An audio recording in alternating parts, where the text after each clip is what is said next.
좀 이렇게 시간이 안 가는지 정말 버스 안에서 going 이불 속에서 going은 언제나 너에게 going. Pertama itu kami memilih pompa karena pompa berfungsi sebagai pemompa air yang bisa mengalirkan air dan juga dapat menyaring yang bisa mencegah masuknya kotoran berukuran besar ke dalam pompa.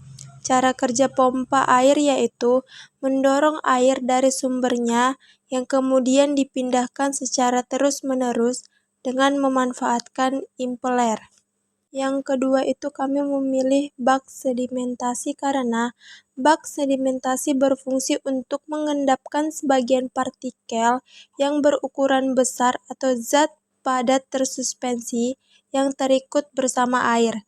Cara kerjanya yaitu air diendapkan untuk memisahkan air dengan padatan di mana partikel vlog akan mengendap karena pengaruh gravitasi. Ketiga, kami memilih flokulator karena flokulator berfungsi sebagai penyatu partikel kecil menjadi besar dengan bantuan zat kimia.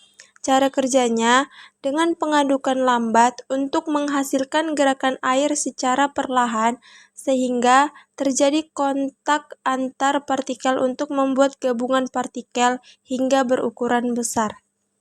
Lalu yang keempat kami memilih clavier, berfungsi untuk pengendapan vlog yang berbentuk kerucut. Cara kerjanya yaitu air yang akan diolah masuk melalui bagian tengah tangki. Kemudian vlog akan mengendap ke bagian dasar tangki dan air yang sudah bersih akan keluar dari bagian pinggir atas tangki secara everflow. Yang kelima kami memilih sand filter, berfungsi sebagai penyaringan yang digunakan pada pengolahan air proses dan proses melewatkan suatu cairan yang mengandung zat tersuspensi melalui penyaringan sehingga terpisah antara cairan dan padatan. Cara kerjanya yaitu air mengalir ke bawah melalui media dan batu. Zat-zat padat yang tidak larut akan lekat pada media, sedangkan air jernih akan terkumpul di bagian dasar dan mengalir keluar melalui suatu pipa menuju reservoir. Keenam, kami memilih cation exchanger, berfungsi untuk mengikat kation yang terdapat di air dengan menggunakan resin penukar kation. Cara kerjanya yaitu harus dilakukan regenerasi. Regenerasi dimulai dengan backwash, dengan mengalirkan air dari bawah ke atas tangki. Kemudian, injeksi bahan kimia asam sulfat sebagai regenerator untuk meregenerasi resin. Selanjutnya, mixed bed exchanger yang berfungsi sebagai pengikat ion-ion yang lolos dari proses sebelumnya.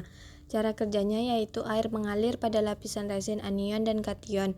Kontaminan ioniknya bertukar dengan ion H dan OH. Jika sudah hilang kontaminan ionik dari air, maka menghasilkan air murni. Yang kedelapan, carbon filter berfungsi untuk mengurangi kandungan zat warna, bau, serta rasa pada air dengan penambahan karbon aktif. Cara kerjanya yaitu dengan melewati aliran air melalui media karbon aktif, di mana zat-zat terkontaminasi akan menempel pada karbon yang mampu menyerap dan mengikat zat-zat tersebut, dan bisa menghasilkan air yang bersih dan bebas bau.